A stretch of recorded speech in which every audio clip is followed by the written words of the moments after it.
Yang penting itu yang paling utama ridha Allah. Tapi dimulai dari subuh itu bersamaan dengan nafas kita beraktivitas, maka saat itulah kita meniatkan untuk beramal soleh.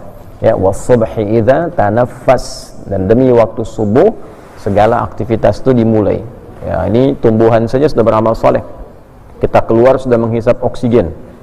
Nah, jadi kalau pagi dimulai waktu subuh, nah, tumbuhan itu nanti menyerap karbon dioksidanya, mengeluarkan oksigennya. Matahari sudah beramal soleh, dimulai waktu subuh sudah membelah kegelapan malam, ya, dengan itu muncul cahaya, dengan izin Allah memberikan kepada kita penerang. Kita bisa bedakan, ini pohon duren, nah ini yang jati gitu kan, yang ini lengkeng, ini jambu, ya. Jangan sampai mau ngunyah jambu yang dikunyah biji duren, kan nggak mungkin, ya. Nah, belakang kan ada pohon duren tuh yang kecil-kecil tuh, jangan dikira jambu. Nah, kalau malam nggak kelihatan, tapi kalau sudah masuk subuh mulai dibelah, ya, kegelapannya muncul terangnya, alhamdulillah kita diberi kemudahan beraktivitas. Karena itu penting bagi kita menyadari nikmat Allah supaya dengan itu meningkat iman kita. Jadi beraktivitasnya pakai iman. Nah, untuk itu kita telah belajar di pertemuan malam, ya, yang tadi telah kita lalui, semoga berkah insyaallah, bahwa dalam hidup itu mesti kita memahami panduan hidup. Nah, di antara panduan yang paling pokok selain dari Al-Quran, memahami Al-Quran itu lewat keterangan Nabi SAW yang disebut dengan hadis. Ya, hadis itu ma'usnida ila Nabi SAW, segala hal yang disandarkan, yang bersumber, berasal dari Nabi SAW, min qaulin au fi'lin au taqririn au sifatin khulqiyatin au khuluqiyatin, ya, dari perkataan beliau, dari perbuatan beliau. Nah, diamnya aja Nabi itu punya petunjuk. Kapan Nabi diam tuh? Ya, nah, diamnya aja ada petunjuk, ada kebaikan. Apalagi kalau Nabi sudah berbicara, Nabi sudah berperilaku. Bagaimana berpakaiannya, bagaimana makannya, bagaimana minumnya, ya. Nah, ngantuk aja itu ada babnya itu. Nah, ngantuk itu ada pedoman. Ya, kapan ngantuk, cara tidurnya bagaimana, bangunnya bagaimana. Jadi semua yang melekat pada hidup Nabi, ya, termasuk sifat-sifatnya, termasuk tampilannya, ya, segala hal itu semuanya disebut dengan hadis. Kalau kita ikuti disebut dengan sunnah namanya. Sunnah itu mengikuti jejak, tapak-tapak sesuatu. Ya, saya ikut sunnahnya Nabi, artinya ikut tapak tilas, jejak-jejak kehidupan Nabi. Saya pengen ikut sunnah berpakaian, jadi kita lihat cara Nabi berpakaian. Ya, tidak harus dilihat bajunya Nabi. Ya, karena boleh jadi apa yang dipakai di zaman Nabi, bajunya beliau mungkin modelnya tidak sama dengan kita. Ya, Kaizan mau pakai bajunya Nabi ya kebesaran. Tapi cara pakainya Nabi dalam berpakaian itu yang kita ikuti. Cara makannya Nabi itu yang kita ikuti. Cara minumnya Nabi itu yang kita ikuti. Cara menyapanya Nabi itu yang kita ikuti. Ya, Nabi tidak pernah naik bis, tidak pernah naik motor, apalagi sepedaan, gitu kan? Apalagi naik pesawat misalnya, karena kendaraan beliau lebih canggih, buruk tuh, sekali lihat langsung nyampe. Ya, tapi kan Husain belum pernah naik buruk.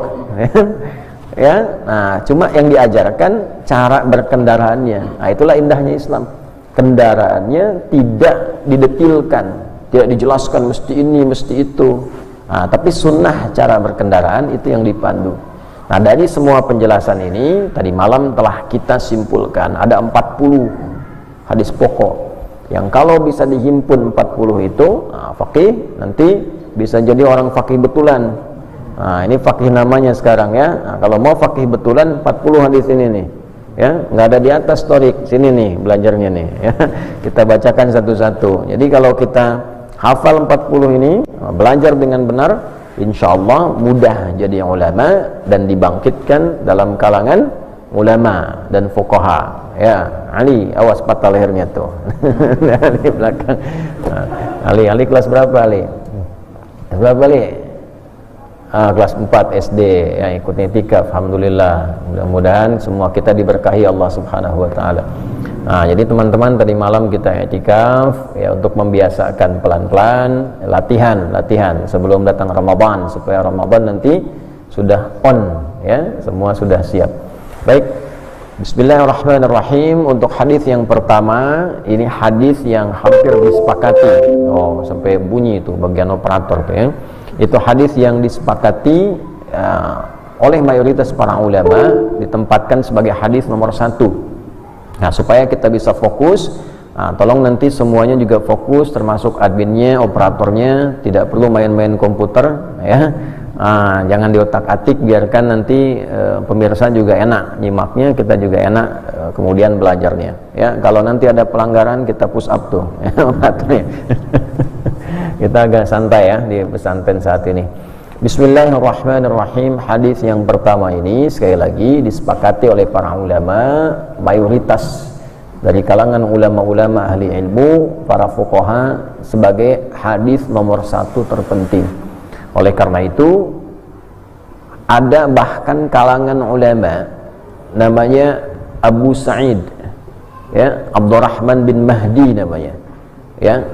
Beliau ini sampai memberikan anjuran setiap ulama yang akan menulis kitab hendaknya menyantumkan hadis ini di urutan pertama, kitab apapun, ya kan? Jadi kalau ulama itu mau nulis kitab apapun direkomendasikan oleh beliau itu menyantumkan hadis ini di urutan pertama. Ini belajar dari ulama-ulama terdahulu, bahkan saat menghimpun kitab hadis pun, nah hadis yang pertama ini apapun temanya itu dicantumkan terlebih dahulu. Ya, saking pentingnya hadis ini, saking istimewanya hadis ini. Hadis ini berkaitan dengan niat. Berkaitan dengan apa? Niat. Sehingga Al-Imam An-Nawawi pun rahimahullahu taala yang semalam kita bahas, kita kaji beliau secara singkat ya, namanya biografinya ya. Siapa beliau, di mana lahirnya, tahun berapa lahirnya dan seterusnya. Nah, kemudian kita dapati setelah menghimpun 42 hadis itu, beliau pun menempatkan ini sebagai hadis nomor pertama tentang apa namanya? Niat. Baik, kita akan ambil dulu sebelum ke Al-Imam An-Nawawi ya, kita ingin mengambil sanadnya dari Imam Al-Bukhari dulu. Ya, dari Imam siapa? Al-Bukhari. Ya, alhamdulillah kita nanti sanad itu sambungan-sambungan informasi yang mengantarkan kita pada informasi awal, yaitu dari Nabi Sallallahu Alaihi Wasallam ya, karena Al-Imam Al-Bukhari hidupnya lebih awal dibandingkan dengan Imam An-Nawawi. Imam An-Nawawi lahir 631 Hijrah, 1233 Masehi. Imam Al-Bukhari lahir 196 Hijrah ya kan?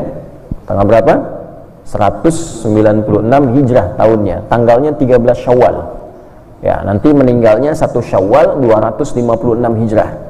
Jadi beliau itu lahir di bulan Syawal, meninggalnya pun di bulan Syawal. Lahirnya 13 Syawal 196 Hijrah, wafatnya 1 Syawal ya. Jadi setelah selesai Ramadan, khatam Ramadan, nanti kalau insya Allah kita pas wisuda itu di Madinah, insya Allah ya. Jadi kalian sekarang ini harus serius menghafalnya. Nanti kita akan mengunjungi, main, lihat. Dulu ada Imam Al-Bukhari saat beliau belajar dan mengambil hadis itu sempat mukim di Madinah, dan kemudian tempat belajarnya itu kemudian dibuat masjid, namanya Masjid Al-Bukhari ya. Nah, nanti sampai begitu para ulama itu dulu sampai mukim, catat gitu ya, sampai kemudian selesai. Dan puncaknya beliau kemudian maksimalkan itu, berusaha menampilkan yang terbaik dalam hadis, dalam ibadah sampai selesai Ramadan. Jadi begitu Ramadan selesai ibadah, 1 Syawalnya meninggal tahun 256 Hijrah. Nah, apa bagus mau begitu? Nah, kita semua mau ya akhirnya husnul khatimah dapat. Cuma kapan kita meninggal itu kembali kepada Allah Subhanahu wa taala. Baik, kita ambil sanadnya dulu ya. Nanti ditempatkan oleh beliau dari 97 tema. Jadi di Al-Bukhari itu nanti ada ribuan hadis. Ribuan hadis ini dibagi ke 97 tema ya, topik. Misalnya judul 1, judul 2, judul 3 sampai 97. Nah, 97 ini penting diketahui para orang tua sekalian, itu berupa tema-tema kehidupan. Nah, sekarang Anda profesinya apa? Keluarkan aja temanya itu. Misalnya nanti ada tema ini tentang anak-anak, misalnya penuntut ilmu, ada kitabul ilmi tentang ilmu, bagaimana cara belajar, hari apa yang paling bagus belajar. Kalau perempuan hari apa bikin pengajian ibu-ibu. Gimana cara belajar dengan mudah misalnya. Nah, itu ada babnya sendiri. Ya, susunannya dari ayat Qur'annya, kemudian hadisnya, lalu kalau butuh keterangan singkat. Ya, pun demikian nanti ada misalnya bab iman, kitabul iman. Di situ ada topik-topik, ada 57 hadis kurang lebih dipecah. Bagi yang merasa imannya kadang suka lemah, gimana cara naikinnya? Kalau sudah naik, menjaganya gimana supaya nggak turun? Kadang kan suka naik turun kan? Nah, ini naikinnya gimana? Dijaga supaya nggak turun, minimal stabil. Ya, minimal stabil. Nanti ada lagi di pemerintahan misalnya, itu di hadis Muslim nanti tentang kitabul imarah, yang sedang aktif di pemerintahan itu muncul hadis-hadis terkait misalnya tugas-tugas ya penegak hukum. Ya, sampai kalau kita sekarang kan istilah misalnya tentang KPK dan sebagainya, itu ada hadis-hadisnya juga tentang penanganan korupsi, tentang menangani pencegahan orang itu supaya tidak nyogok tuh gimana, ada. Ya, kemudian juga ada kitab misalnya Buyu', ya itu tentang bisnis, gimana bisnis yang baik, yang bagus dan sebagainya. Nah, 97 tema ini, tema pertamanya adalah tentang Bad'ul Wahyi, kitab Bad'il Wahyi, bermulanya wahyu. Kenapa ini jeniusnya Imam Al-Bukhari ini? Jenius itu puncak pintar tertinggi, istilahnya jenius ya bagi anak-anakku sekarang ini. Jadi jeniusnya Imam Al-Bukhari memberikan tema pertama dari 97 topik itu tentang Bad'il Wahyi, permulaan wahyu, untuk menunjukkan kebenaran dan legitimasi kenabian Rasulullah SAW. Maksudnya begini, bagaimana ciri seseorang itu disebut nabi betulan? Nah, supaya nanti kalau ada orang ngaku-ngaku nabi di kemudian hari, nah ini standarnya mesti begini. Kalau nggak ada ini bukan nabi dia. Jelas ya? Nabi sebenarnya sederhana, mengatakan ya la nabiyya ba'di, nggak akan ada nabi setelah saya. Nah, itu ada dua makna dari kalimat itu. Satu, memberikan informasi nanti sepeninggal saya, mungkin nanti boleh jadi ada yang ngaku-ngaku nabi. Tapi saya tegaskan, lah nggak akan ada nabi setelah saya. Artinya kalau ada yang ngaku-ngaku, sudah, jauhkan aja, tepikan aja, jangan dianggap. Jelas ya? Tapi kan kadang-kadang manusia nggak begitu. Lihat seperti kagum sedikit, tuh kan? Apalagi tipikal masyarakat sekarang tuh, ya cepat kaget, gampang kagum. Ya, cepat kaget, gampang kagum. Ada mall baru, kaget, foto-foto, beli enggak? Gitu ya, numpang kagum aja, udah gitu balik lagi. Nah, terus kalau ada orang kelihatannya bagus, hebat hal tertentu, ngaku nabi itu, padahal kata nabi udah nggak usah dianggap. Cuman karena cepat kaget, gampang kagum, ada aja pengikutnya. Ya, setiap ada aliran sesat kan ada pengikutnya tuh, ini kan? Ya, sudah keliru tapi ada pengikutnya. Karena itu Imam Al-Bukhari itu menghimpun keterangan-keterangan Nabi, kemudian diriset itu dipelajari dengan teliti. Semua nabi-nabi yang pernah bertugas di bumi, apa ciri utamanya? Ya, Nabi Adam alaihissalam dipilih oleh Allah, belum ada umat.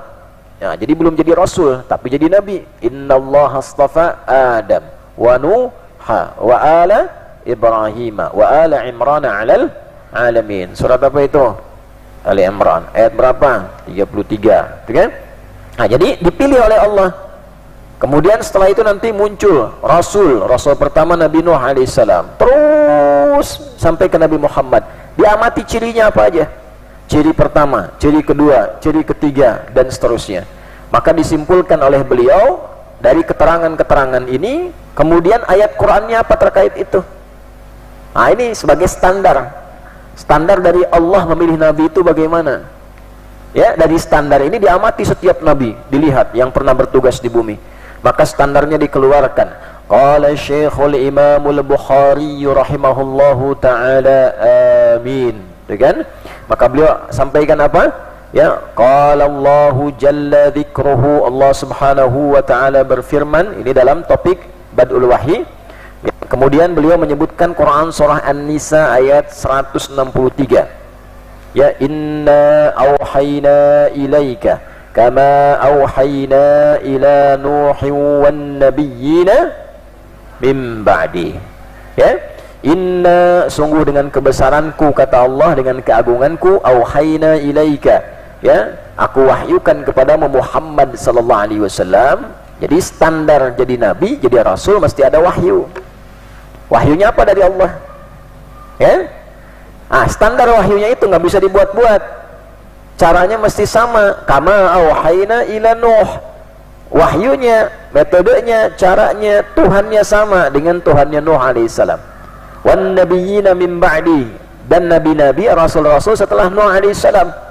Ya, kalau kita teruskan terus sampai ketemu lompat Nabi Ibrahim, terus dengan cepat misalnya Nabi Musa, ya, terus dengan cepat Daud, Sulaiman, sampai ke ya Nabi Isa alaihissalam, sampai ke Nabi Muhammad sallallahu alaihi wasallam. Tuhannya Nabi Muhammad sama enggak dengan Tuhannya Nabi Nuh? Sama. Sumbernya sama enggak? Ya, cara dapat wahyunya sama enggak? Sama, diberikan dari Allah juga, lewat malaikat juga, tuh kan? Nah, jadi caranya mesti begitu, SK-nya, nah istilah sekarang itu, SK-nya, surat ketetapannya, ya, langsung dari Allah Subhanahu wa Ta'ala. Nanti ada standar pembuktiannya, ya, karena itu Nabi Muhammad ketika beliau itu mendapatkan wahyu pertama, dari mulai mimpi-mimpi oleh Sayyidah Khadijah radhiyallahu ta'ala anha, istri beliau, dikonsultasikan kepada pamannya Waraqah bin Naufal. Nah, Waraqah ini sengaja tinggal di Mekah, mendalami dulu Alkitab, ya, Injil, mendalami Injil, karena ada berita sepeninggal Nabi Isa alaihissalam akan datang seorang nabi. Cirinya jelas di situ. Ya, nabi ini punya tanda di punggungnya begini, kalau jalan seperti ini, nanti akan berhijrah, nanti ya akan, istilah kerennya sekarang, dipersekusi, diganggu oleh orang-orang di sekitarannya, sampai kemudian berhijrah dan sebagainya. Jadi begitu mengetahui tanda itu melekat pada Nabi Muhammad, ada semuanya pada diri beliau sallallahu alaihi wasallam, beliau langsung beriman pada Nabi Muhammad sallallahu alaihi wasallam dan menyimpulkan bahwa inilah nabi yang dimaksudkan, ya, yang diterangkan dalam kitab-kitab terdahulu, akan datang nabi penutup. Ini artinya apa? Risalah Nabi Muhammad menyempurnakan, ya, nabi-nabi sebelumnya, dan cara mendapatkan wahyunya sama dengan nabi-nabi sebelumnya. Artinya beneran nabi, ya. Nah, jadi jangan sampai ada orang ke Bogor pulang dapat wahyu misalnya, kan? Nah, ini kan? Atau ada orang misalnya ke Banyumas pulang dapat wahyu, contoh saja. Atau jangan-jangan nanti pulang dari Tapos dapat wahyu ngaku nabi. Nah, awas, hati-hati tuh, ya. Nah, jadi nggak ada begitu lagi. Nah, ini awal pertamanya. Maka semua nabi, semua rasul dimulai dengan risalah. Kenapa Imam Al-Bukhari memulai dengan ini? Kalau sudah yakin nabinya, sudah tahu benar, maka kita akan yakin dengan tuntunannya. Supaya nggak ada yang nanya lagi ketika belajar bab ilmu, ini dari nabi bukan? Ya? Karena dimulainya dengan legalisasi nabi, legitimasi nabi. Dari mana ini nabi ini? Ya, ini begini, ini sanadnya begini, ini pengangkatannya begini. Setelah yakin dengan nabi, maka cara baca semua hadis di Imam Al-Bukhari harus dimaksudkan untuk menaati nabi dan punya keyakinan ini nabi yang sampaikan. Gitu. Nah, sekarang gini, kalau ada ustadz ilmunya luas, orangnya baik, ya, kemudian setiap yang disampaikan ada sumbernya, percaya nggak? Percaya. Kadang-kadang kan kita begini, saya belum yakin kalau ustadz itu, udah bilang baru saya yakin. Nah, kalau yang ini saya belum yakin nih, tapi kalau ustadz yang itu udah bilang, saya baru yakin. Pernah nggak begitu? Nah, ini nabi yang bilang, masa nggak yakin? Kan? Apalagi kalau ada orang mengatakan beriman, kemudian meragukan hadis-hadis ini, maka ada persoalan. Jadi kalau ada motivator ngajarkan kalian, motivator tuh yang suka ngasih motivasi, semangat, ayo kalian semangat menuntut ilmu supaya pintar begini, terus kalian yakin misalnya, terus tiba-tiba semangat belajarnya, maka ada yang di atas itu, yaitu Nabi SAW. Jadi kalau Nabi sudah menyampaikan sesuatu, kita harus lebih yakin, lebih semangat. Ngantuk lawan, oke, lawan ngantuknya. Nabi ini yang mau menyampaikan hadis-hadis yang akan kita utarakan, ya. Ada hadis dari Nabi kita sampaikan. Rafa tuh siap-siap, awas jangan sampai patah kepalanya, ya. Nah, ini hadis Nabi penting nih, ya. Gerak dulu, gerak tuh hadis, ya. Nah, kemudian Imam Al-Bukhari memilih satu hadis yang pertama, walaupun ada di topiknya Bad'ul Wahyi, permulaan wahyu, tapi menempatkan hadis niat sebagai hadis yang pertama. Seakan-akan begini, Anda, kita, saya ngaji hadis apapun, walaupun hadis itu penting, istimewa, bagus, tapi niatnya tidak bagus, nggak akan bermanfaat ilmunya.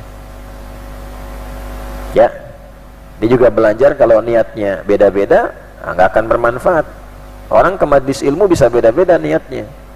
Ya, oleh karena itu nanti para ulama akan memberikan komentar. Komentarnya nanti saya sebutkan di akhir, setelah kita bacakan hadisnya dulu. Karena Imam Al-Bukhari tidak berjumpa dengan Nabi sallallahu alaihi wasallam dalam hidupnya, walaupun beliau mencari bekal supaya saat berjumpa Nabi punya rasa bangga dan bahagia. Nanti ketemu Nabi, bekalnya apa? Minimal hafalkan Al-Quran, minimal hafalkan satu hadis, minimal jaga satu sunnah. Jadi saat ketemu Nabi nanti ada kebanggaan, ya Rasulullah, saya jaga satu sunnahmu. Nah, Imam Bukhari ini mengumpulkan hadis, niat kan ingin jadi orang hebat, dikenal ahli hadis, tidak. Niatnya, kata beliau, supaya saya punya hujjah di hadapan Rasulullah untuk bekal pulang saya. Jadi kalau pulang kepada Allah, ketemu Nabi, punya rasa senang karena pernah mengumpulkan hadis-hadis Nabi.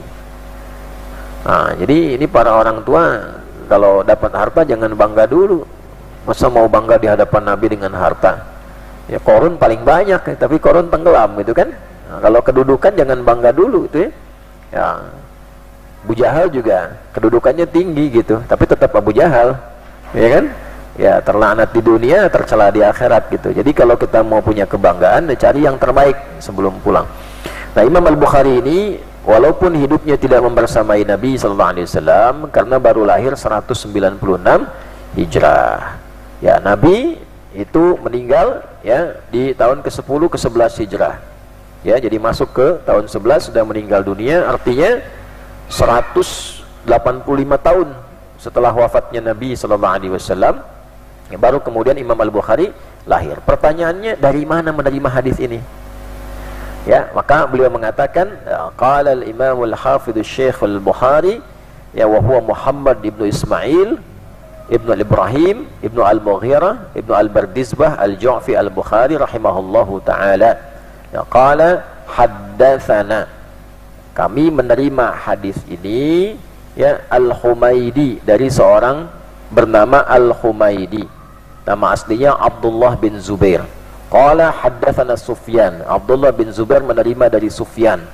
Qala haddatsana Yahya bin Sa'id Al-Ansari, Sufyan menerima dari Yahya bin Sa'id Al-Ansari. Qala haddatsana Muhammad bin Ibrahim At-Taimi. Ya, beliau menyampaikan Yahya bin Sa'id Al-Ansari menerima informasi ini dari Muhammad bin Ibrahim At-Taimi. Ya, qala sami'tu, saya pernah mendengar Al-Qamah ibnu Waqqas Al-Laythi, namanya Al-Qamah bin Waqqas Al-Laythi. Qala, beliau pernah mengatakan informasi ini, sami'tu Umar bin Al-Khattabi alal mimbari yaqulu, saya pernah mendengar, langsung menyimak Umar bin Khattab radhiyallahu taala anhu saat naik ke atas mimbar memberikan informasi. Nah, jadi sumbernya dari Al-Bukhari, Al-Bukhari mendapatkan dari Al-Humaidi, yaitu Abdullah bin Zubair rahimahullah ta'ala. Abdullah bin Zubair menerima dari Sufyan, Sufyan menerima dari Yahya bin Sa'id Al-Ansari, Yahya bin Sa'id Al-Ansari menerima dari Muhammad bin Ibrahim At-Taimi, Muhammad bin Ibrahim At-Taimi menerima dari Al-Qamah bin Waqqas Al-Laythi, Al-Qamah bin Waqqas Al-Laythi menerima dari Umar bin Khattab radhiyallahu ta'ala anhu. Jadi Umar hidupnya bersama siapa? Nabi sallallahu alaihi wasallam, maka nyambung informasinya dari si fulan sampai ketemu Nabi. Ini yang disebut sanad. Nah, makanya dalam Islam semua ajarannya terjaga, nggak ada yang bisa dibuat-buat. Ya, dan itu orang-orang tadi bisa dicari. Ini siapa nih si fulan nih? Ya, Abdullah bin Zubair ini hidupnya di mana? Tinggalnya di mana? Benar nggak ketemu Al-Bukhari? Itu bisa dijaga, dicari, dilacak, ditemukan. Itu dahsyatnya. Karena itu hadis nggak boleh sembarangan disampaikan, kecuali syarat pertamanya ada orang-orang yang diketahui tersambung pada Nabi. 5, nanti kita akan ngaji itu tuh, syaqi. 5, mattasala isnaduhu binaqlil adlid dhabiti anil adlid dhabiti min ghairi syududin wala illatin qadihatin. Paham? Tidak. Karena belum belajar.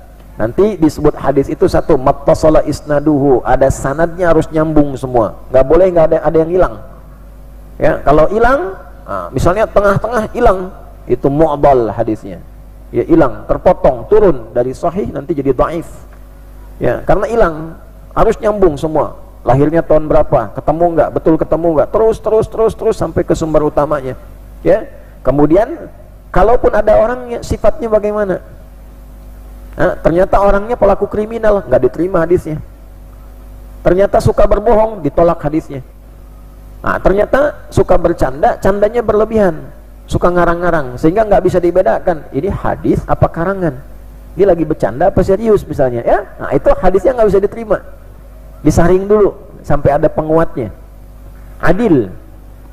Kemudian bobit itu kuat hafalan, ya, kuat hafalannya. Jadi kalau misalnya disebutkan A sampai 5 menit A, 10 menit A, nggak pakai koma, terus sama semua hafalannya, itu bobit, ya. Nggak ada celahnya, celah baik itu celah untuk pribadi yang disoal orang ataupun orang menyepakati itu buruk.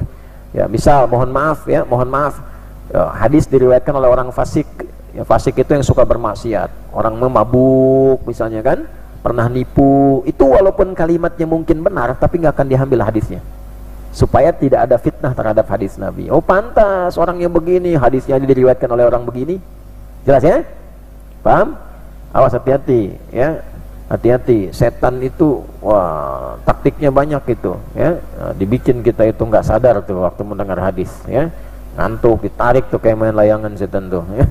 Ayo kalian siapkan lagi tuh ya, segerin lagi. Balik. Umar naik ke atas mimbar lalu mengatakan, sami'tu Rasulullah sallallahu alaihi wasallam yaqulu, saya pernah mendengar Rasulullah sallallahu alaihi wasallam pernah bersabda. Nah ini, ya ikuti hadisnya ya, yang disampaikan dari Nabi sallallahu alaihi wasallam. Innamal a'malu, ulangi, innamal a'malu binniyati wa innama likulli mri'in ma nawa faman kanat hijratuhu ila dunya yusibuha aw imra'atin yankihuha fahijratuhu ila ma hajara ilaih. Kalian dapat pagi ini satu hadis dengan sanadnya tersambung, nanti ngambilnya dari Ustadz ya, dari Buya nanti dapat satu hadis tersambung sampai ke Nabi sallallahu alaihi wasallam. Nah itu bersanad. Nanti kalau kalian tinggal hafalkan, nanti mananya diterangkan. Itu yang riwayat Al-Bukhari. Nanti ada riwayat Imam Muslim ya, ayahnya, ibunya, riwayat Imam Muslim nomor hadis 1907. Itu nanti digabungkan jadi lengkap. Yang riwayat Imam Muslim kurang lebih bunyinya ya, innamal a'malu binniyat wa innamal likulli imri'in ma nawa faman kanat hijratuhu ila Allah wa rasulihi fa hijratuhu ila Allah wa rasulih wa man kanat hijratuhu ila dunya yusibuha aw imra'atin yatazawwajuha fa hijratuhu ila ma hajara ilaih.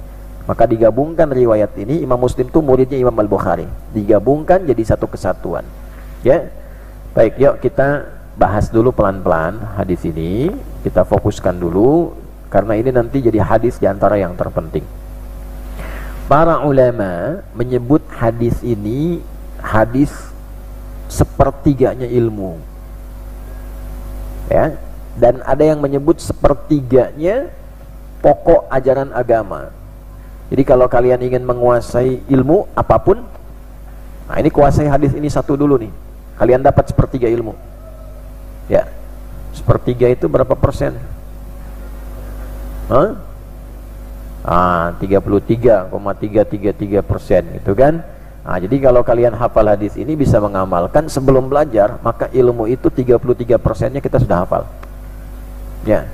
Kalau ada makan, nanti sarapan ya, makanan bergizi di pesantren nih, ada nasinya misal, ada ayamnya, ada tempenya, nasi sepertiga, ayam sepertiga, tempe sepertiga. Halo? Ya, pas kalian makan, hafal ini, contoh saja, itu sama dengan kalian belum makan udah dapat ayamnya. Ya, belum makan sudah dapat apanya? Ayamnya sepertiga itu. Ya, sudah kepegang lah, gitu kan, walaupun belum kemakan. Nah, itu fungsinya hadis ini, sepertiga ilmu dapat bagian dari situ. Jadi kalau kita hafal hadis ini bisa diamalkan, nah insya Allah nanti belajarnya bisa lebih mudah. Nah, sekarang untuk orang tuanya begini, untuk orang dewasa dan teman-teman Bapak Ibu sekalian, ini saya harus lebih menguatkan, kadang menggunakan dua pendekatan, penjelasan ilmiah diterangkan kembali karena ini ngaji kita gabungan. Jadi di Mira saja di sini ada anak-anak santri, ada orang tua, ada juga anak-anak yang belajar intikaf, adik-adiknya ada yang TK, ada yang SD. Jadi saya harus mencari bahasa yang kira-kira memudahkan untuk ditangkap oleh kalangan yang bisa mengikuti kajian ini. Sekarang fokus pada orang tua. Jadi begini, kenapa disebut sepertiga? Semua perilaku kehidupan kita itu sumbernya cuma tiga. Karena disebut manusia itu karena punya tiga elemen dalam dirinya.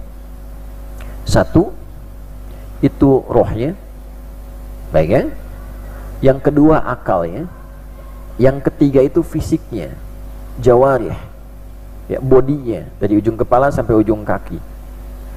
Nah, semua apa yang digerakkan oleh fisik kita, tangan bergerak, kaki melangkah, mata melihat, itu nanti bergantung informasi yang disampaikan dari akal. Jelas ya? Makanya kenapa akal penting harus sehat, ya, supaya menerangkan, menyampaikan semua informasi ke tubuh ini supaya bisa dieksekusi. Kalau di sininya error, ini nggak bisa ngapa-ngapain.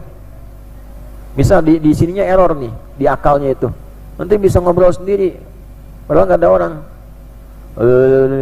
gitu kan? Tapi nggak ada orang padahal, ya itu meracau sendiri. Nah itu disebut akalnya terganggu. Kalau akalnya terganggu, maka di dalam Islam itu taklifnya, taklif itu kewajiban untuk menunaikan ibadahnya pun sementara ditangguhkan, hisabnya ditangguhkan. Nah, jadi kalau nggak pengen dihisab, terganggu aja akalnya tuh, ya. Nah, jangan salah kesimpulan, ya, jangan salah kesimpulan. Karena sekarang banyak kontainer, orang-orang ahli konten yang suka motong video, sehingga salah kesimpulan, ya. Nah, balikin lagi. Nah, akal ini bisa betul kalau rohnya betul, jiwanya betul. Sebab semua perintah itu ada di sini. Misal begini, kata jiwanya, kamu minum. Nah, semakin pintar akalnya, nanti akal akan meneruskan perintah minum ini dengan cepat. Oh, ngambilnya di sini, menghangatkannya di sini. Kalau pengen jadi teh, apalagi pakai teh manis, begini cara buatnya, cepat. Itu diterjemahkan oleh akal. Nanti diperintahkan ke sini, ya, supaya cepat dibuat, cepat buat. Contoh, ini bukan kode, kalau di sini bukan di pengajian umum, ya. Nah, jadi begitu disampaikan, akalnya menerjemahkan, langsung dieksekusi oleh fisik. Jadi begini, fisik sehat bagus. Makanya dulu Ustaz waktu kecil itu ada selalu menu 4 sehat 5 sempurna gitu, ya. Nah, itu untuk fisiknya supaya sehat. Akal sehat itu penting.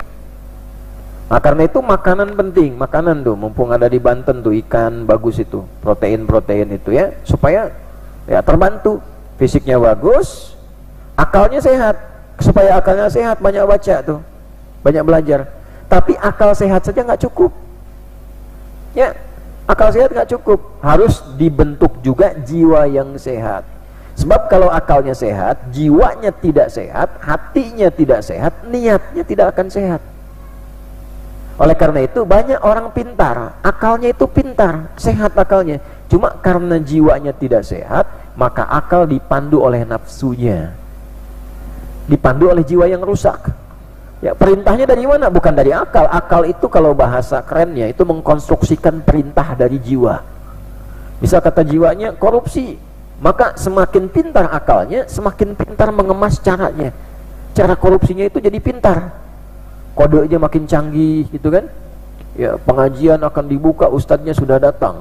Itu salah satu pimpinan KPK dulu pernah menyampaikan, kode koruptor itu dulu pakai pengajian. Ada begitu tuh. Nah, itu hisabnya luar biasa tuh nanti tuh di hari kiamat tuh. Ya. Nah, ini bahaya kalau sudah seperti ini. Makanya kalau ada kampanye akal sehat, ya bagus, tapi lebih bagus kampanye jiwa yang sehat. Akalnya sehat, jiwanya tidak sehat, itu bahaya. Mesti ada keseimbangan, ya. Jadi jiwa yang sehat, akal yang sehat, fisik yang sehat. Jelas? Nah, jiwa ini berkumpul dalam nafas kita, ada di hati kita. Inilah semua yang keluar dari jiwa kita. Bahasa singkatnya disebut dengan niat namanya. Ya, nanti ada dua sumber. Ada niat dari sumber takwa, membawa yang baik-baik. Ada niatnya dari sumber nafsu, membawa yang buruk-buruk. Nama lainnya fujur. Di Al-Quran itu ada di Quran surah Asy-Syams ayat 7 sampai 10. Wa nafsin wa ma sawwaha fa'alhamaha fujuraha wa taqwaha qad aflaha man zakkaha wa qad khaba man dassaha. Ini bergantung ke niatnya. Ya, jadi semua apa yang difikirkan oleh pikiran kita ini sebetulnya suasana hatinya. Ya, jadi kalau banyak pikiran itu sebetulnya hatinya nggak tenang. Nah, nanti mau mengerjakan apapun, bagaimana perintah dari hatinya ini? Kalau hatinya bagus, keluarnya bagus. Kalau isi hatinya nggak bagus, keluarnya nggak akan bagus. Yang dicapai oleh kita apapun itu bergantung kepada niatnya. Niat mau jadi apapun, dapatnya dari situ. Ya, ini apa yang semua kepengajian ini sama niatnya? Belum tentu. Apakah semua yang itikaf di bulan Ramadan itu sama niatnya? Belum tentu. Ada niatnya itikaf untuk ibadah, ada niatnya itikaf nungguin bukaan. Dulu masa-masa kuliah kan, mencari masjid-masjid terbaik, menu bukanya, gitu ya. Macam-macam. Taraweh juga kan beda-beda. Betul, semuanya pengen sholat taraweh, tapi kan di hatinya belum ketahuan. Ada yang pengen niat mencari imam terbaik. Imam terbaiknya itu macam-macam. Ada imam ukhrawi, bacaannya terbaik. Ada yang kedua juga, ya, nafsunya bilang imam terbaik itu imam yang cepat bacaannya dan pendek ayatnya, gitu kan. Macam-macam juga gitu. Nah, itu bergantung kepada niatnya. Itulah yang dimaksud Nabi, innamal a'malu binniyat, innama adatul hasri li hasril hukmi 'alal ma'liyi. Ya, innama itu huruf pembatas untuk membatasi satu hukum. Maksudnya begini, kalau ada informasi dibuka dengan innama, maka informasi itu terbatas hukumnya. Contoh, ayo coba yang santri surat At-Taubah surat 9 ayat 60. Ya, tentang zakat. Zakat dikeluarkan pada 8 golongan. Innamas shadaqatu lil fuqara, terus wal masakin 3, wal amilina 'alaiha 4, wal muallafati qulubuhum 5, wa fir riqab mereka 6, wal gharimin 7, wa fi sabilillah 8, wa benis sabil. Itu siapa yang patah lehernya tuh? Awas ketarik itu, ya. Ayo awas ketarik, ntar hilang, tiba-tiba nyangkut tuh di menara. Dulu Ustadz tuh kalau ngaji begini, terus ada yang tidur, bangun-bangun di dalam bedug tuh. Orang kecil sini. Allahumma shalli ala Muhammad. Jadi balik tuh, innama, karena ayat zakat tuh pakai innama, dibatasi hukumnya. Cara menerjemahkannya begini, zakat hanya boleh dikeluarkan kepada orang-orang berikut, hanya boleh. Jadi kalau ada orang ingin berzakat, zakatnya hanya boleh diberikan pada orang-orang berikut ini. Di luar yang berikut tidak boleh diberikan. Misal 8 tadi itu ada fakir, ada miskin, ya, kemudian ada amilina 'alaiha, petugas yang khusus kerjanya ngurus zakat, bukan nyambi. Awas, direktur perusahaan ya sama mengurus zakat terus terima zakat, tidak, ya, jadi tidak menyambi. Kemudian wal muallafati qulubuhum, hatinya yang tergerak menerima Islam. Bisa dikatakan sudah masuk Islam di awal-awal, bisa dikatakan belum masuk Islam tapi pengen belajar Islam, kajian, mendalami Islam, ya. 5 wal gharimin, orang yang terlilit utang piutang untuk kepentingan maslahat agamanya, bukan kredit motor untuk kepentingan dirinya. Kalau itu dain namanya. Waduh, ana terjebak nih, dia oleh kredit motor, minta bagian zakat, nggak bisa. Ya, utang selesaikan, ikhtiar. Ya, berani berutang, berani melunasi. Jangan berani berutang, minta ke orang melunasi. Ya, awas nih, saya udah banyak dapat surat jamaah gini, bagus, saya pengen berhijrah Ustaz, meninggalkan dosa riba, ada utang, tolong bantu lunasi. Gimana Anda yang utang saya suruh melunasi? Ya, kalau minta fatwa enggak apa-apa. Tapi kalau minta rezeki, minta sama Allah, ikhtiar. Ikhtiar, ya.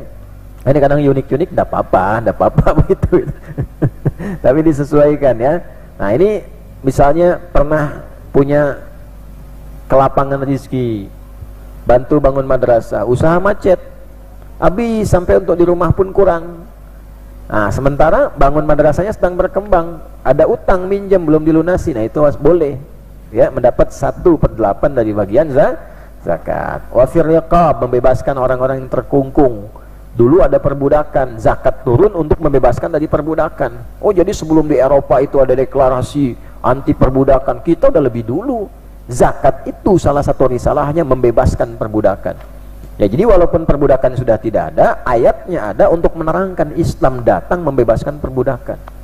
Ya, kalau diterjemahkan sekarang, orang-orang yang dalam kesulitan, terkungkung oleh keadaan, ya, terpenjara, misalnya oleh ikatan tertentu, itu dibebaskan bisa lewat zakat. Wa fi sabilillah, dan orang yang berjuang di jalan Allah, ya. Ada yang berjuang secara militer, ya, kayak di Palestina dan sebagainya, itu bisa mendapatkan bagian itu. Nah, ada juga berjuang dengan ilmu seperti kalian ini. Nah, boleh nanti dapat bagian-bagian zakat itu untuk fasilitas keilmuannya, bukan untuk jadi uang saku. Hah? Habis itu beli petasan, awas jangan, ya. Nggak boleh, ya, nggak boleh. Jadi belajar yang betul. Nah, jadi kalau ini orang tua kita ndak ada di sini iuran, ndak ada SPP, ndak ada bayar-bayar dan sebagainya. Nah, tapi kalau misalnya ingin sama-sama bersamai, boleh, silahkan saja. Ya, masuknya juga bukan ke pribadi-pribadi, tapi khusus misalnya silahkan, nanti bisa diarahkan untuk kepentingan pelajaran, beli buku dan sebagainya. Tapi saya ndak pernah minta. Kita upayakan masing-masing semaksimal mungkin. Tapi di sini tetap tidak ada SPP, ndak ada yang boleh bayar dan sebagainya. Ya. Nanti ke depan mungkin dirawat sama-sama, jadi harus merasa memiliki. Saya mengutus siswa-siswa belajar keluar. Ini yang belajar juga murid-murid yang lagi belajar di luar ini, ya, di berbagai kampus. Nah, harus serius belajarnya. Pulang-pulang jangan jadi ulama, selesaikan sampai S3. Nah, nanti semua saling mengisi, tempatnya sudah ada. Nih adik-adiknya juga mau belajar ke depan. Nah, nanti kalau Ustadz selesai tugasnya meninggal, gantikan yang lain. Nah, Anda yang sifatnya membersamai, yang usaha, yang apa, sama-sama merawat, jaga fasilitas, jaga, rawat sama-sama. Ini wakaf ini, kita wakafkan dari tanah sampai fasilitas semua. Ya, nggak ada yang memiliki karena kepemilikannya sudah diserahkan pada Allah. Kita semua hanya menjaga saja. Saya menjaga dengan ilmu, ya, menjaga dengan adab, menjaga dengan pengajaran. Santi-santi mengajar dengan menjaga dengan belajar yang rajin, bagus, supaya nanti sukses balik lagi. Nah, yang lain nanti ada porsinya macam-macam. Ya, setelah selesai, bangun selesai, siap, operasikan, sama-sama semuanya rawat. Jadi siapapun nanti yang terus melanjutkan, menjaga pesantren ini, nah, insya Allah mudah-mudahan saat pulang, nah, kita punya amal soleh di hadapan Allah Subhanahu Wa Taala. Ya, nah, itu gambarannya. Itu innama. Kemudian wabdis sabil, yang ke-8, yang kesulitan di jalan sampai hilang bekal. Siapapun dia. Nah, misalnya contoh, misalnya ada anak pemimpin, walaupun anak presiden, anak menteri, tiba-tiba nyasar ke tempat di satu hutan, ya, udah hilang semuanya, bekal hidupnya susah. Ketemu satu musola, ada bagian zakatnya di situ misalnya, zakat ada terkumpul 10 juta, dia datang kesulitan, Pak, tolong Pak bantu saya untuk kembali ke Jakarta misalnya. Terus ketahuan, oh, Bapak kan anaknya presiden, nggak boleh zakat. Nah, nggak bisa. Kalau sedang kesulitan dalam perjalanan, sulit dan luar biasa, dan dibuktikan betul secara data, maka bisa masuk dalam golongan Ibnu Sabil. Nah, jadi kalau ada yang namanya Ibnu Sabil, nah, selama hidup dia secara makna itu terima zakat. Nah, itu bercanda, ya. Nah, jadi kita gabungkan, bercanda boleh, tapi harus ilmiah. Ilmiah itu ada ilmunya, ya, ada manfaatnya. Baik.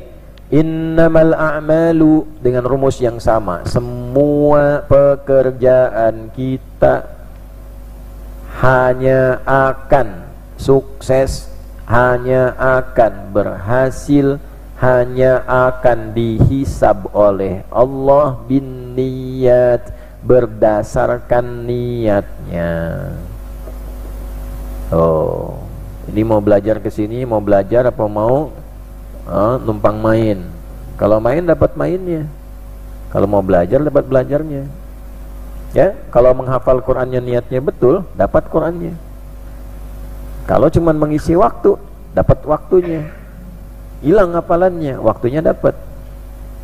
Nah, makanya kalau mau, kalian sekarang mau belajar, niatnya yang betul, mau belajar, mau hafal Quran. Kalau sudah niatnya ada, nanti Allah akan mudahkan. Di janji Nabi. Baknya itu penting tuh, 14 makna. Yo, ambil 14 tuh, Haki, 14 maknanya tuh, penting maknanya. Jadi kalau sudah betul niatnya, ya karena Allah yang mudahkan. Kita yakin aja dulu, serahkan sama Allah. Kalau sudah Allah bilang sama Nabi, nggak usah ikut komen. Ya, terima aja dulu. Tuh kayak Sagara tuh, terima aja pokoknya tuh. Nah, terima lah gitu kan. Ya terima aja dulu, terima. Ambil dulu. Setelah itu yakin. Kata Nabi apa? Terima itu, lakukan amal, niatnya sudah yang betul. Nanti Allah akan mudahkan. Jelas sampai sini? Antum kerja juga begitu. Pekerjaan itu bergantung niat. Mau sukses, itu niatnya bagaimana? Kalau sungguh-sungguh berhasil. Kalau niatnya nyambi, ya dapatnya nyambi. Merawat anak juga sama, Bu. Tergantung niatnya. Kalau niatnya ingin dipuji orang, dapat pujian. Tapi kalau ingin dapat pahala, silahkan disiapkan supaya Allah ridha. Yang diinginkan Allah bagaimana? Bukan yang diinginkan kita. Kita nggak usah ngatur-ngatur, ikuti aja. Ya, Allah seperti apa menunjukkan, lewat Nabi dipraktekkan, kita ikuti seperti itu. Nanti lihat bagaimana keberhasilannya. Nah, itu gambarannya. Jadi yang pertama, orang bisa sukses, bisa berhasil, pertama bergantung niat. Termasuk sholat juga begitu. Ya, karena nanti faman kanat hijratuhu ilallah wa rasuli fa hijratuhu ilallah wa rasuli wa man kanat hijratuhu ilad dunya yusibuha aw imra'atin yankihuha. Mungkin kelihatannya ibadah, tapi dalam hatinya mencari dunia. Nah, ini yang karyawan-karyawan misalnya, anggota-anggota misalnya ada pimpinan. Karena pimpinan ke masjid, saya pun ke masjid, pengen dinilai oleh pimpinan. Bahasa taposnya pengen dipuntun. Kelihatan. Jadi motif ke masjidnya bukan karena sholatnya. Sholatnya gugur kewajiban, tapi niatnya yang dihisab karena ingin dilihat pimpinan. Tuh kan khawatir tuh, sampai nangis anak kecil juga dengarnya tuh, kan salah. Ya, satu itu tuh ya. Ada yang awim ra'atin yankihuha, pasti terjadi itu. Ya, ada yang modusnya pengen cari pasangan, nanti nggak sekarang ya. Gitu ke masjid, padahal safnya di depan, nengoknya ke belakang gitu ya. Nah, cari-cari kesempatan, modus gitu. Nah, itu bisa begitu. Ada yang karena proyek. Nah, kalau menunaikan ibadah karena dunia, ingin dilihat makhluk, namanya riya. Apa namanya? Riya, ya. Tapi kalau niatnya ingin dilakukan karena Allah, namanya ihsan. Apa namanya? Ihsan. Nanti hadis keduanya kita akan dapati tentang ihsan. Anta'budallaha ka'annaka tarahu fa illam takun tarahu fa innahu yarak. Engkau menjadikan semua kegiatanmu karena ibadah lillah. Makannya ibadah, belajarnya pengen dilihat Allah. Ya, baca Qur'annya pengen dilihat Allah, bukan musyrif. Ya, pengen dinilai Allah, bukan musyrif. Pengen diluluskan Allah, bukan musyrifah. Tuh. Ya. Kalau semua lillah itu ihsan. Kalau pengen dilihat manusia, itu apa namanya? Riya. Imam juga begitu, imam sholat. Nggak mudah itu. Ya, begitu sholat maghrib bacaannya bagus, masih bagus. Tiba-tiba begitu salaman sama jamaah bilang, Masya Allah Ustadz, bacaannya menyentuh hati saya. Tiba-tiba isya cengkoknya bertambah. Yang tadinya bacaannya lurus, sekarang di alun-alun supaya terdengar yang tadi maghrib lebih indah lagi. Nah, itu pindah itu. Ya. Bismillahirrahmanirrahim. Tadinya begitu. Ya, begitu isya, Bismillahirrahmanirrahim. Ya. itu kalau masih bacanya benar, niat bergantung niatnya bagus ya, niatnya lillah, niatnya karena makhluk dapat apa makhluk. Jelas sampai sini? Nah, jadi kalau kalian ingin sukses, niatkan yang betul dari sekarang. Orang tuanya juga begitu, teman-teman jamaah juga begitu, dimanapun berada. Kalau kita ingin betul, bikin kopi, kalau serius kopinya enak. Kalau nggak serius, asal campur asal aduk, jadi adukan. Silakan aja. Ya, kalau kita serius apapun itu pasti berhasil. Tuh Pak Rifki itu, Pak Rifki itu parfum. Kalau serius bikinnya, bagus parfumnya. Ya, parfum sedunia, gitu kan? Misal. Ya, tapi kalau nggak serius ya begitu aja. Duni balik, jadi nama lain misalnya kalau kita sebut rame-rame. Jadi apa aja kalau serius tuh bagus. Nanti kalau ada yang di militer serius pasti bagus, polisi serius pasti bagus. Ya, apa saja. Kalau kalian belajar serius pun pasti berhasil. Nah, itulah niat namanya. Innamal a'malu bin niat. Ba'nya di situ 14 makna. Ya, ada sababiyah. Sebabnya karena Allah, niatnya karena Allah, lillah. Nah, nanti akan dihisab pun begitu. Yang diniatkan itu yang dapat. Awas, itu hukum ya. Itu hukum. Anda bekerja nih, narik perhatian klien, dapatnya perhatian itu. Tapi kalau kita niatkan karena Allah, dapat dari Allah, Allah gerakkan semua hamba untuk bisa mempermudah apa yang sedang kita kerjakan. Apapun itu. Nah, jadi ini kaidah, harus yakin ini. Karena dimulai dengan iman, dimulainya pertaruhan dengan kenabian. Makanya kenapa ditempatkan di awal oleh Imam Al-Bukhari dalam Bad'ul Wahyi, Imam An-Nawawi mengambil itu nomor 1 dari 42 hadis itu untuk menunjukkan karena ini inti sesuatu, kita mesti yakin. Modalnya yakin dulu, kalau nggak yakin susah. Jadi kalau Anda yakin mengerjakan sesuatu, itu sudah sepertiga kesuksesan, sudah punya modal sepertiga. Mau dagang nih, punya modal hadis ini, itu sepertiga keuntungan udah dapet. Ya, tapi kalau nggak pakai yakin, nggak pakai iman, hilang 30%-nya. Nanti yang banyak tuntutannya. Ya. Nah, nanti tinggal setelah itu kemudian kita lakukan innamal a'malu binniyat wa innamal likulli imri'in ma nawa. Segala hal yang ingin didapatkan bergantung pada niatnya. Maka yang pertama, faman kanat hijratuhu ilallahi wa rasul, dilakukan semua karena Allah dan Rasulnya. Karena dulu nanti ada yang konsultasi, kenapa bagian belakang hadis ini muncul?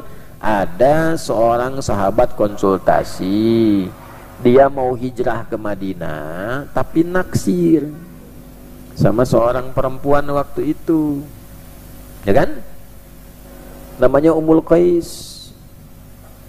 Nah, Ummul Qais ini pengen hijrah, bilang sama calon suaminya, kalau engkau mencintaiku, ya ikutlah denganku hijrah.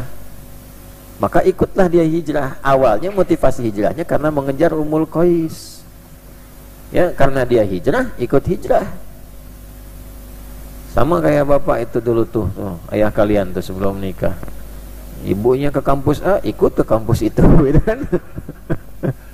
Niatnya nyari ibu kalian tuh dulu begitu tuh, ya sama gitu. Baru setelah menikah, kembalikan kepada Allah dan Rasul. Ya, nah ini dulu begitu sampai di Madinah kok merasakan ketenangan dalam Islam. Akhirnya koreksi diri, takut saya salah niat hijrahnya. Konsultasilah pada Nabi. Ya Nabi, bagaimana ini? Dulu motivasi awal saya niat hijrah itu karena Ummul Qais, tapi begitu saya tiba merasakan kenikmatan, ketenangan, kedamaian. Salah enggak saya? Maka Nabi bijak mengatakan, faman kanat hijratuhu ilallahi wa rasulihi fa hijratuhu ilallahi wa rasulihi. Faman kanat hijratuhu ila dunya yusibuha aw imra'atin yankihuha ayatazawwajuha fa hijratuhu ila ma hajara ilaihi. Ya, kalau kamu motivasi bergantung niatnya. Kalau pengen dapat Ummul Qais, ya dapat Ummul Qaisnya kan, kan gitu bahasa bebasnya, gitu kan. Tapi kalau sudah dapat, tata lagi, arahkan pada hukum Allah dan Rasul. Artinya berumah tangga sesuai ketentuan hukum Allah dan Rasulnya. Tapi dapatnya ya itu. Ini juga begini nih. Kalau ngajinya nunggu sarapan, nanti dapatnya sarapannya kalian. Kirim gitu. Nah, ke pesantren yang ngincer duren tuh, ya belum tentu dapat itu. Masih diikat tuh. Nah, Alhamdulillah ini berkah nih. Ini dulu waktu belum beli jadi tanah wakaf, ini informasi aja. Ini air susah. Tumbuhan ini tumbuh tapi buahnya belum tentu berbuah. Alhamdulillah begitu kita beli, diwakafkan, siapkan jadi pesantren, air keluar. Dibor keluar air. Ya, dan kualitasnya bagus. Itu ada masuk ke alat-alat kita simpan di depan masjid, di asrama itu bisa langsung minum, pencet keluar air bisa langsung minum. Airnya segar, enak, bisa langsung minum itu. Udah dicek, udah semua, udah lolos laboratorium kesehatannya, udah macam-macam, udah semua. Di sini saintifik semua, apa-apa semua diukur. Ya, semua ukur, sampai bangunan dan sebagainya. Itu keluar. Yang menarik itu pohon duren. Pohon duren itu nggak berbuah, tumbuh besar. Nah, kemudian kita pakai sunnahnya kan, dirawat, diajak bicara, ya ngobrol, hewan bisa diajak bicara. Ya belum tentu paham hewannya, kalian belum tentu ngerti bahasanya gitu kan. Tapi yang penting kan sunnahnya pakai aja dulu supaya kita bisa mengerti keindahan ya dalam berkehidupan. Diajak ngobrol. Kamu ini pohon, tugas kamu berbuah. Tanah ini sudah jadi wakaf. Nah, kamu beribadah kepada Allah dengan berbuah. Nanti ada santi-santi orang di sini ya. Nah, hidup kamu bermanfaat. Itu wallahu alam ya. Setelah itu diajak ngobrol, dikasih baik-baik dirawat. Beberapa hari kemudian berbunga, berbuah. Ya. Begitu berbuah 600 buah. Saya tahu hitung karena pernah menempatkan petugas keamanan di situ untuk ngitung buah dan jagain itu. Karena 600 itu satu, ini kisah nyata. Satu keduanya, dua ketiga, tiga keempat sampai ke 600 rasanya beda semua. Durian belakang itu rasanya beda semua. Mungkin yang pernah hadir dalam peletakan batu pertama pernah nyobain itu saksinya itu beda rasanya. Nah, itu yang jadi aula di belakang dengan konsep kapal itu diturunkan dari Al-Quran ya. Gambaran ini imajinasi kita saja untuk belajar dari situ tentang kehidupan. Ada tentang kapal Nabi Nuh gitu kan. Nah, terus digambarkan ada kapal, airnya kemudian surut, kapalnya merapat. Jadi kita bikin desain seperti kapal besar, sampingnya nanti ada sungai buatan, dari belakang kayak air terjun begini, ada kapal besar. Bawahnya nanti ada ruang makan, atasnya itu nanti indoor untuk spot untuk olahraga. Tapi tengah-tengahnya ada pohon durian begini. Dan sudah berbuah. Dan sudah dihitung di data berapa buahnya. Nah, dan terlarang bagi jamaah masuk wilayah situ. Itu sudah ada. Sekarang coba cek silakan di sekitaran ini. Itu sudah berbuah besar-besar, buahnya paling banyak. Dan tetap hidup, tetap tumbuh, tetap berbuah walaupun di tengah-tengahnya itu sudah ada bangunan terkungkung begini. Ya, kan nggak mudah. Nah, itulah keberkahan. Jadi kalau kita hidupnya benar, semua serahkan kepada Allah, tapi kita berikhtiar dengan cara yang baik, Allah akan mudahkan kehidupan kita. Tapi harus pakai iman. Nah, kalau pakai iman tuh sami'na wa ata'na, dengar taati. Kalau pakai iman hidup tuh gampang. Tapi untuk mendapatkan iman itu butuh proses. Ada perjuangan supaya yakin betul. Ya, kelihatannya seperti gagal dulu. Kelihatannya untuk melatih hati supaya mentalnya kuat. Nah, jadi kalau Anda sedang berubah mendekati Allah, tiba-tiba dilatih. Nanti yang pertama diberi itu masalah dulu, bukan hasil dulu. Enak betul baru berdoa langsung ada hasilnya. Kasih masalah dulu. Saya ingin berubah ya Allah, ke masjid, tobat, pulang sendal hilang. Cek dulu hatinya, dicek dulu benar enggak ya, protes enggak, aku kan sedang menujumu ya Allah, kenapa tiba-tiba sendalku jadi hilang, ya kan? Ya dites, Anda mau nyari enggak, dites babnya, bab ikhtiar dites, mencarinya karena Allah tidak, bab tawakalnya dites. Dulu Ustadz punya sepupu masuk pesantren di Garut. Begitu masuk pakai sendal jepit ke masjid, sendalnya hilang. Nah, kalau dulu beli sendiri, kalau kalian sekarang difasilitasi. Itu masuk masjid sendal jepit hilang sendalnya. Beli lagi, hari kedua pakai hilang lagi. Beli lagi, hari ketiga dia beli gembok. Ini betul, digembok sendal jepit, Pak. Gembok sama dia tuh. Ya, hilang sama gembok-gemboknya. Hari keempat, ini karena masih santi awal, dia polos, dia tulis di sendalnya, bertakwalah kepada Allah. Awet. Begitu tulisannya hilang, hilang lagi sendalnya. Pesantrennya Ustaz Alwi itu. Hilang lagi. Kakak kelasnya. Yang menarik apa? Begitu dia memahami, sudah, saya sudah ikhtiar mencari, saya serahkan padamu ya Allah, katanya. Kayaknya ke masjid dia nggak pakai alas kaki. Begitu keluar, ditampakkan oleh Allah 4 sendalnya, dan siapa yang pakai itu? Nah, kadang hidup begitu.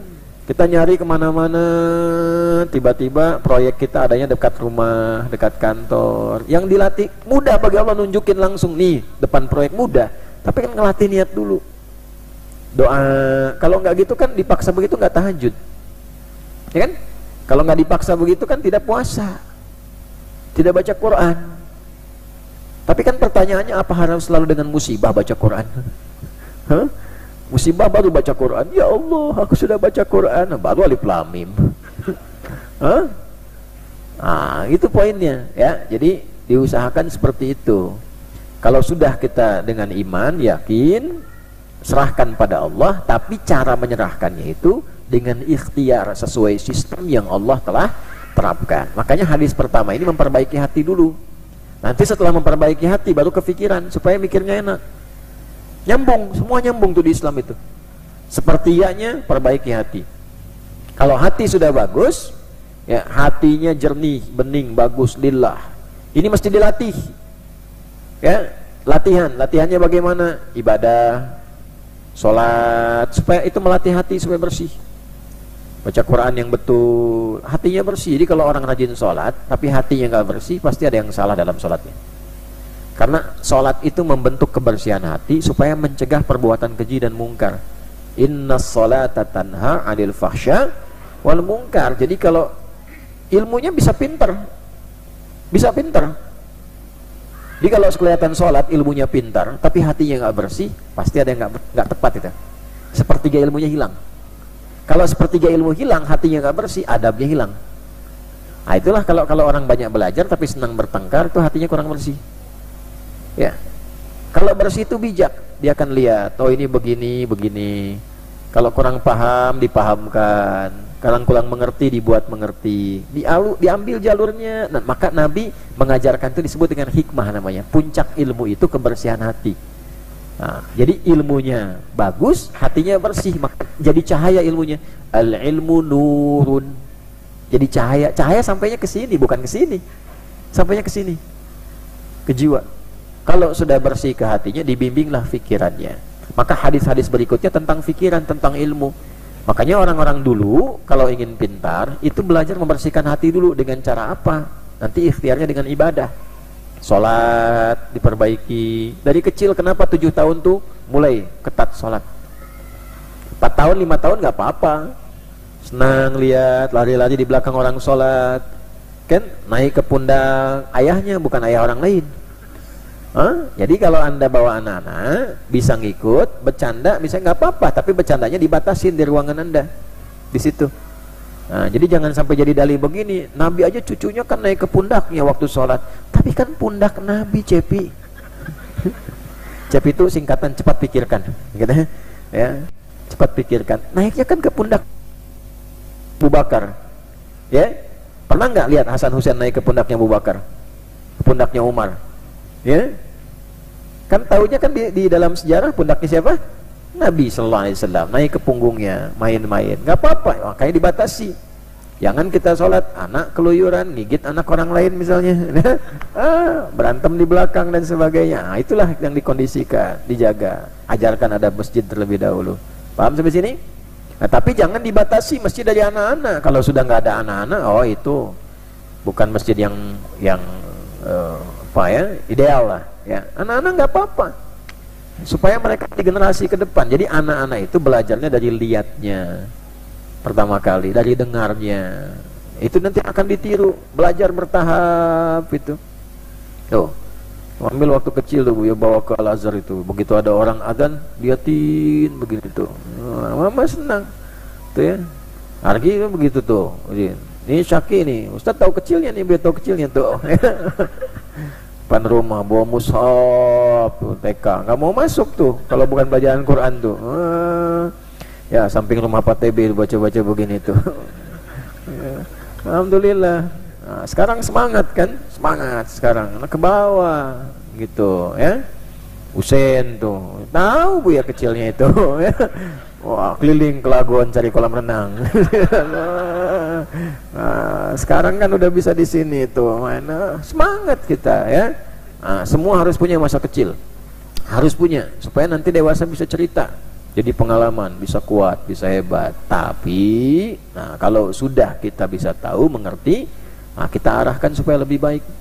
Ya, ya insya Allah mudah-mudahan kita bisa lebih baik, sholatnya lebih bagus, baca Qurannya lebih bagus. Karena itu, kalau sudah tahu niat, bagaimana mengamalkan niat itu? Maka muncullah nanti hadis yang kedua, untuk menjaga dan menguatkan niat, ada 3 hal lagi. Ada 3 hal lagi. Jadi sudah tahu niat, kita jaga lewat ibadah, sholatnya perbaiki, baca Quran perbaiki. Nanti untuk menjaga itu ada 3 amalan lagi. Apa 3 amalan itu?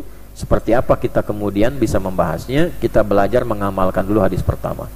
Nanti sekarang belajar dulu, bulan depan nanti sebulan waktunya. Ya, sebelum masuk Ramadan, sebulan kita maksimalkan memperbaiki niat ini dulu. Hati yang bersih supaya dibawa ke pekerjaan juga enak. Ya, caranya mulai sekarang coba latihan malam tahajud. Tadi kan sudah latihan malam. Kalau anak-anak tiap malam, alhamdulillah ya, putra putri. Nah, kemudian kalau sudah begitu nanti coba tahajud, kemudian baca Quran yang baik supaya terasa hatinya tenang. Kalau sudah tenang, bersih, nanti kebawa ke suasana pikiran. Pasti dipandu itu berpikir, pasti dipandu oleh Allah, diarahkan itu. Ya. Nah, kalau sudah merasakan itu benar, nah baru nanti masuk ke bab berikutnya. Insyaallah bulan depan kita dapat bab yang baru sebelum nanti libur. Kalian libur menjelang Ramadan ya, nanti libur sebentar. Kalau mau lama nggak apa-apa, nggak usah kesini lagi ya.